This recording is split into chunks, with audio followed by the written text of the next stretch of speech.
what's happened with current horror fans today is we've attained a kind of a gestalt consciousness, in that we, in a lot of ways, we feel like we're one with the creators out there, with the internet and all the news sites out there. We know everything that's going to happen right away. We get the scripts 6 months before filming begins. Okay, we already start critiquing a film before it ever even hits the screen. And for everybody that read the script before they saw the movie, I mean, just shame on yourself. You ruined the experience for yourself. Okay, and then you shouldn't go around spewing vitriol about it. Okay, that's just pointless. You should wait and at least watch the movie in the screen, watch it in the theater, and judge it in that way. People are not appreciating Rob Zombie's directorial touches. One shot I enjoyed in particular, very early on, it's just a little subtle movement, is right after Michael Myers as a kid has killed his entire family, killed his sister, killed his stepfather, killed the boyfriend, and then he's sitting out on the front porch with his little sister, Boo, and then his mother comes home and she says, "Michael, what happens?" And he has the mask over his head. Well, the camera pulls back and it tilts up over, and you pull away, okay, and you see the blood all over him, and you see her confronting him, but then the way the mask is set on his head, it goes right into the camera. It's like it's looking right up into the camera. She says, "What happened?" Well, what happened is the shape was here. Evil was here. This is what happened. This is what happens all throughout the film. He caps the film with John Carpenter's movie, okay? At that moment, you know, it just sets my fanboy, you know, feelers off. I mean, when you see, you know, the familiar shots of Laurie walking down the street with Tommy, the little kid that she babysits, and, you know, and of course you have the signature kills in the movie where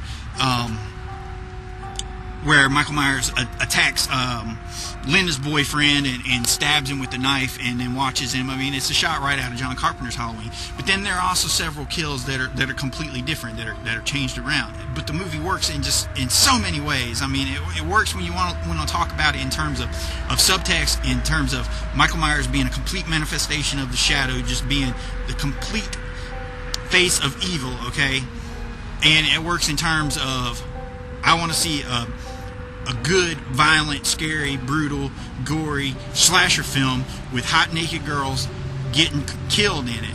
It works. I mean, so what more do you want? What kind of horror fan would not appreciate this? I've heard people say that this film is not suspenseful. Well, I mean, it was suspenseful for me. It completely worked. If you want to talk about suspense in perhaps a classic Hitchcockian way, and one of the ways he liked to describe was the bomb under the table theory, in that if you have two characters sitting in a restaurant and they're talking about baseball, and the camera pulls back and it reveals there's a bomb sitting under their table. Okay, well, it can go off right away and the audience will have a, whoo, boy, they'll have an immediate reaction, but then they're relieved. But if you have that same characters and you have that same bomb under the table, the camera pulls back, tells the audience the bomb is there, the characters don't know it, and the bomb doesn't go off. The entire time it's not going off, the audience is thinking, get out of there, what are you doing, stop talking, get away. The entire end of this movie is suspenseful. When he gets to the point where John Carpenter's Halloween comes in, where you have the characters of Annie, Laurie, and Linda, okay, Michael Myers is almost never out of the frame. He pops in almost every 90 seconds. So you see the girls walking, boom, he's in the foreground. You see the girls coming this way, boom, he's off in the far background. They're talking in the school, boom, he's there through the window. Okay, you see Laurie with her parents on Halloween night. As soon as she walks away, boom, the shape kills the father. I mean, it was a constant letting us know that Michael Myers is this bomb. He's here under this table, and he's going off, and he's going off, and he's going off, and he's going off, and he's going off, and he's going off. And you don't know when he's going to kill next. You don't know when he's going to pop around next, and it creates suspense. In terms of cinematography, I really appreciated the end of the movie. I think that was when it became really, really atmospheric. Phil Parmet did a good job kind of recreating kind of the glow and the, I don't know, the almost ghostly presence of Michael Myers that Dean Cundey accomplished with Halloween, John Carpenter's Halloween back in '78. There's a classic shot in John Carpenter's film where Laurie Strode is in the hall and she's crying, and you see the open, empty doorway behind her, and slowly the lights come in and the mask of Michael Myers fades in, and you see it, and it just starts glowing, almost like he's a ghost, an apparition appearing out of nowhere. And then he comes forward and attacks her. And in a lot of ways, they use that exact same technique all throughout the end of the movie. I mean, Michael Myers just, if he doesn't step in the frame, he emerges in through the light. He just kind of glows, and he appears through the darkness, just like an apparition, just because he is the shape, he is the face of evil. I've heard people say that the acting was bad, but the question about acting is, were they believable as their characters? Did I believe them? Did I believe what they were going through? And in all cases, yes, yes, yes. Scout Taylor Compton as new Laurie Strode, I was extremely skeptical to begin with, okay? But watching her in the movie, she just exudes that same kind of innocence that Jamie Lee Curtis was able to exude in John Carpenter's Halloween, okay? And I don't see how people can say that they didn't have enough time to get to know these characters. Well, you had plenty of time to get to know Laurie Strode. Don't try to get to know all the other characters, okay? They're periphery. She's the main one at the end of the movie. She's the one that we want to build that emotional core around, okay? And what happens to her friends around her, it affects her and thereby affects us, okay? And how could you not get to know her? We see her joking with the little kid that she babysits. We see her joking with her friends at school. We see her interacting with her family, joking with them. She's completely believable. When my sister was a 17-year-old teenager acting the exact same way with her friends, they all talked the same way. They were completely raunchy and talked just like that, and they also joked around and jumped around like idiots. She was believable. What more do you want to help flesh out a character? We don't know what her future dreams are and whatnot, but what 17-year-old have you ever known that had their life goals planned out in advance? No. We know what she is. We know what her world is about. We have plenty of time to be with her and accept her character and begin to sympathize for her, okay?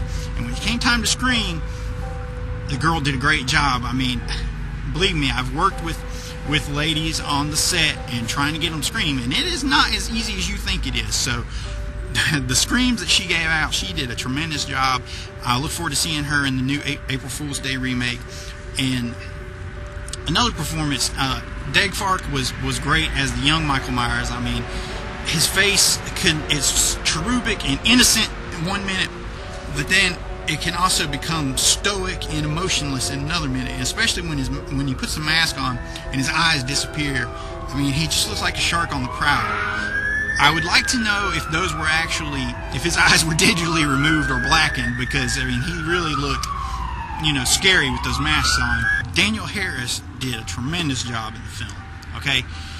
Yeah, she's the foul-mouthed kind of slutty babysitter friend of Laurie's, but when her and her boyfriend got attacked by Michael Myers, I mean, that scene is really brutal, and you can't help but feel bad for her. I mean, in a lot of horror films, in too many horror films, slasher films especially, characters get hit by what I call the magic death wand. They just get touched and they die.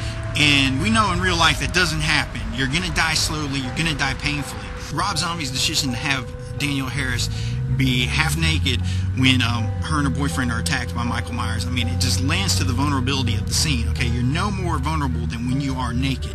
And when she gets attacked and she's laying on the ground bleeding and whimpering, I mean, you can't help but feel bad for her. You can't help but sympathize for her. You can't help but get the idea that violence is bad, it's painful, it's not good, and you feel bad for her and her character. And that is an emotional response, and that's what any actor wants to generate, is a response from your audience, okay? Generate that response where we believe it, we believe what's happening, we feel bad for her. So this movie had it all. I mean, it had great direction, great performances all the way through, okay? Great cinematography. I love the cameos. I've heard people complain about cameos, but the only people that complain about cameos are die-hard horror fans. They say it pulled them out of the movie. Well, maybe it did pull you out of the movie, but it didn't pull John Smith and Sally P. Jackson over here out of the movie, because they don't know.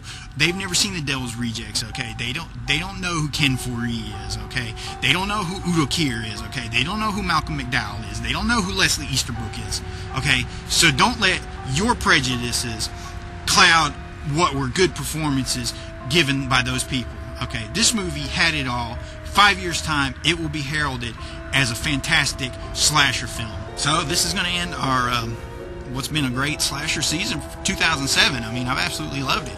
We had Behind the Mask, The Rise of Leslie Vernon. We had Adam Green's Hatchet, and we had Rob Zombie's Halloween. I mean, when you get 3 fantastic slasher films in 1 year, for me, that makes it a good slasher year.